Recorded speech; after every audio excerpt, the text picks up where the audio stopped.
Paul, welcome to you. What made you want to sign this letter?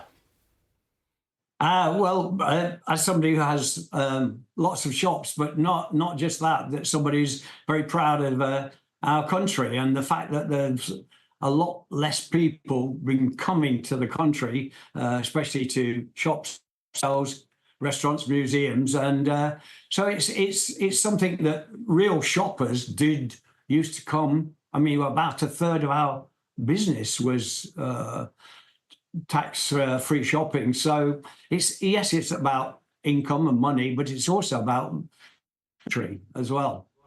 I mean, it would cost around £2 billion, apparently, to restore VAT-free shopping. I mean, the Treasury at the time, someone said this is basically a bung to millionaire Chinese tourists to get a luxury handbag. I mean, there is something in that, isn't there? Yeah, of course, a lot of it was to do with shoppers coming. But now in all the other EU countries, it's still available. So those people that you've just described are still having the opportunity of buying for 20% off or whatever it is in each country. And so I don't know, you know, different point of view, you know, what about all I mean, I have 500 staff here. If we're doing less turnover, then, you know, maybe I can't have 500 staff. But it's people like in my street, you know, where my main shop is. It's a hotel, and he's signed the letter. Rocco 40 and BAA have signed the letter. So it's not always necessarily about you know, rich shoppers coming to buy cheap handbags. It's the fact that when they're here, they do spend money in our great cities. That's it. But suppose someone, for example, from Newcastle comes down to London, they spend a few days here, they stay in a hotel, they do a bit of shopping in the West End, they have to pay 20% VAT. Why shouldn't overseas visitors? I can't argue with that aspect of it. All my passion is the Royal Academy, the National Gallery, the lovely hotels, you know, all the European hotels, the European museums I've seen come back after the pandemic, and we haven't. So it's not just I think you're twisting it to do with cash and to do with millionaires. It's not just about that. It's about bringing people to the country and seeing all the fantastic things we've got.